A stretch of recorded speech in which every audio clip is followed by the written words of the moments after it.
Welcome to our channel where we discuss important safety tips for working in construction. Today's video is all about working in confined spaces, one of the most hazardous work environments in construction. Confined spaces are areas with limited entry and exit points and often contain hazardous materials or toxic gases, which makes them particularly dangerous for workers. In this video, we'll provide you with essential safety tips that will help you prevent accidents and stay safe while working in confined spaces. Identify confined spaces.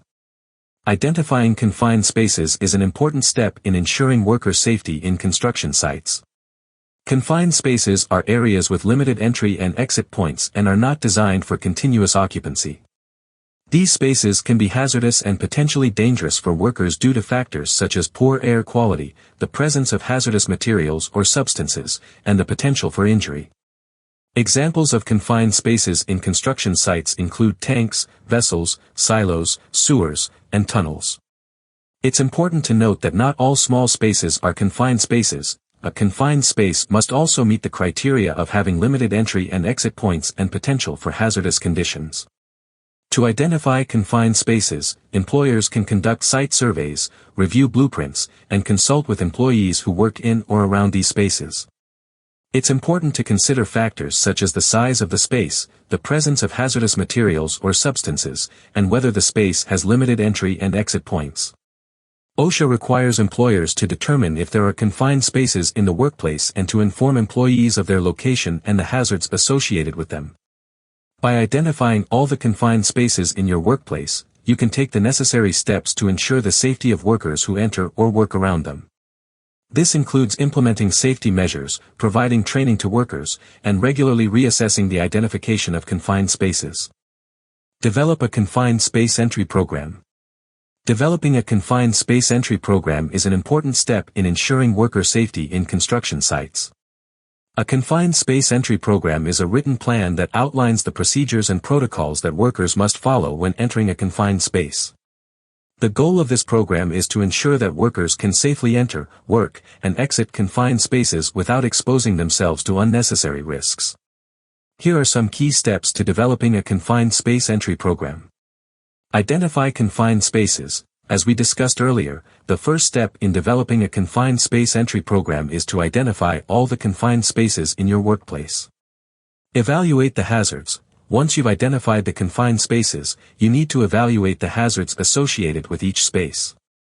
This can include assessing the air quality, determining if there are any hazardous materials or substances present, and identifying potential physical hazards. Implement safety measures. Based on the hazards identified, implement safety measures to control or eliminate them. This can include using personal protective equipment, PPE, providing ventilation, and installing barriers or guards to protect workers from physical hazards. Develop entry procedures. Develop entry procedures that outline the steps that workers must follow when entering a confined space. This can include obtaining permits, ensuring proper ventilation, and having a trained attendant outside the space to monitor the workers inside. Provide training. Ensure that all workers who will be entering confined spaces receive proper training on the hazards associated with these spaces and how to safely enter, work, and exit them. Monitor and reassess. Regularly monitor the confined spaces and reassess the entry program to ensure that it is effective and up to date. This can include reviewing incidents or near misses and making necessary adjustments to the program. Monitor air quality.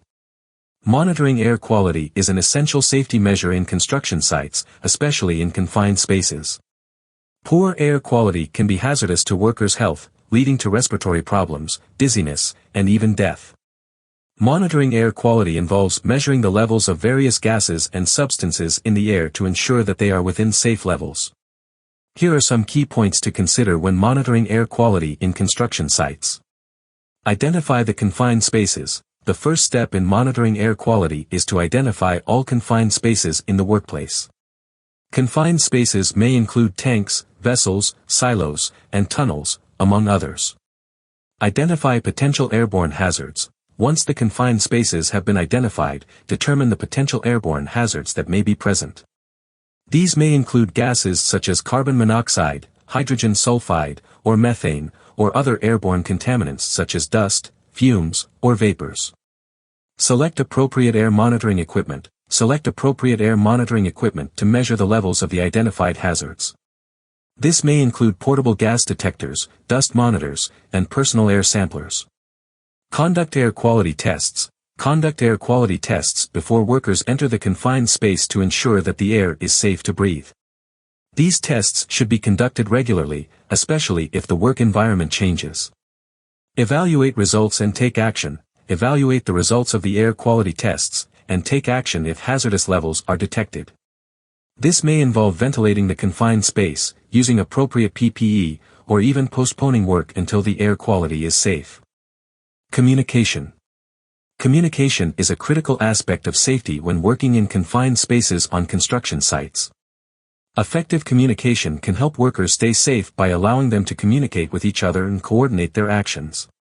Here are some important points to consider when it comes to communication in confined spaces. Establish clear communication. Before entering a confined space, establish clear communication procedures to ensure that workers can communicate effectively with each other. This can include using radios or hand signals, depending on the situation. Identify communication risks. Identify potential communication risks that may arise in a confined space, such as interference from equipment or lack of visibility. Develop strategies to mitigate these risks, such as using specialized communication equipment or having backup communication plans in place. Use a buddy system. Implement a buddy system in which workers are paired up and remain in constant communication with each other throughout the job. This system can help ensure that workers are aware of each other's location and can respond quickly in the event of an emergency. Practice active listening. Encourage workers to practice active listening by repeating instructions or clarifying information to ensure that they have understood the communication correctly.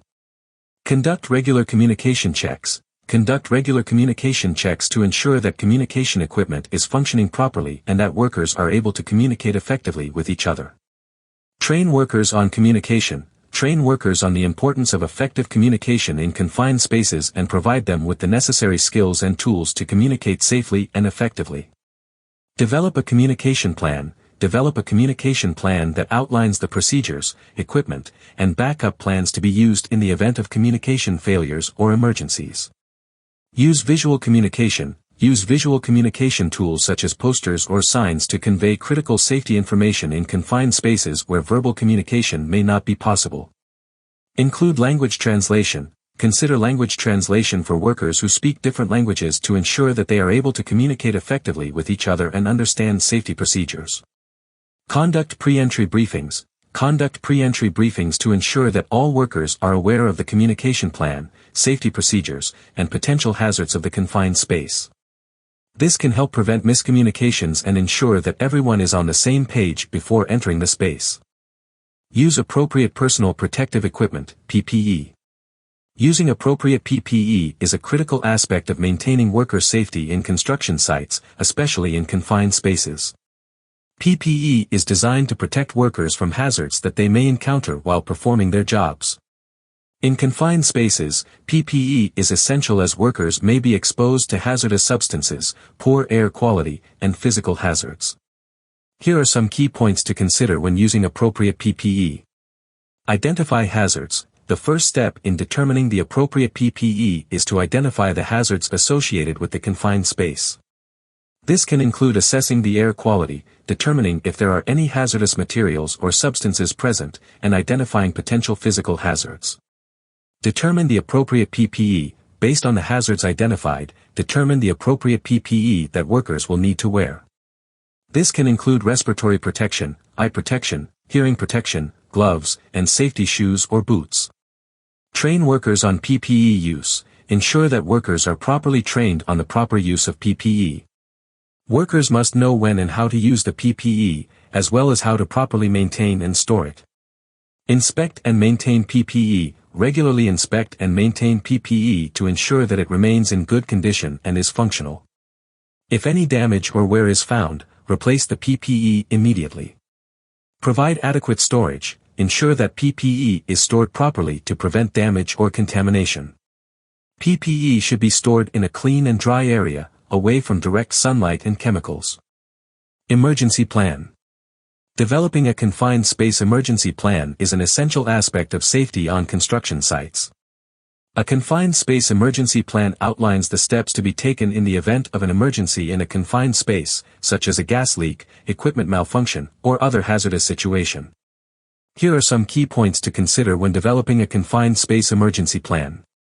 Identify confined spaces. Identify all confined spaces on the construction site and assess the potential hazards associated with each space. This will help to determine the level of risk and the necessary emergency procedures for each space. Develop emergency procedures. Develop emergency procedures that outline the steps to be taken in the event of an emergency in a confined space. These procedures should include evacuation procedures, communication protocols, and emergency contact information. Train workers on procedures. Train workers on the emergency procedures, making sure that they understand the steps to be taken and the equipment to be used in each situation. This training should be conducted before workers enter any confined spaces and should be repeated periodically to ensure that workers are prepared at all times. Provide personal protective equipment. Provide workers with appropriate personal protective equipment, PPE, for emergency situations, such as respirators, gloves, and eye protection. Conduct emergency drills. Conduct emergency drills to practice the emergency procedures with workers. This will help to reinforce the training and identify any areas that may need improvement. Review and update the plan. Review and update the confined space emergency plan regularly to ensure that it remains current and effective. This should be done whenever there are changes to the confined spaces or procedures on the construction site. Confined space rescue. Confined spaces pose a unique set of hazards to workers, and it is essential to have a rescue plan in place to respond to emergencies.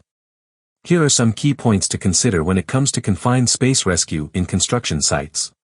Develop a rescue plan. Develop a rescue plan that outlines the procedures and equipment needed to perform a rescue in the event of an emergency. The plan should identify the roles and responsibilities of each team member involved in the rescue. Train the rescue team. Train the rescue team on the procedures and equipment needed to perform a rescue in a confined space. The rescue team should be familiar with the rescue plan and be able to perform rescues safely and efficiently. Provide the necessary equipment. Provide the rescue team with the necessary equipment, including rescue harnesses, breathing apparatus, and communication devices, to perform a rescue in a confined space. The equipment should be regularly inspected and maintained to ensure it is in good working order. Conduct practice drills. Conduct regular practice drills to ensure that the rescue team is familiar with the rescue plan and equipment. Practice drills should be conducted in different scenarios to ensure that the rescue team is prepared for any situation. Coordinate with emergency services. Coordinate with local emergency services, such as fire departments or paramedics, to ensure that they are aware of the rescue plan and can provide assistance if needed. In conclusion, working in confined spaces in construction sites can be hazardous and poses a significant risk to workers' safety. However, by implementing the necessary safety measures, workers can perform their duties safely and efficiently. As an employer or worker, it is your responsibility to prioritize safety in the workplace and take the necessary steps to minimize the risks associated with working in confined spaces. By doing so, you can help ensure that everyone goes home safely at the end of the day. Remember, safety should always be the top priority in construction sites, and we must all work together to make sure that everyone is protected from harm.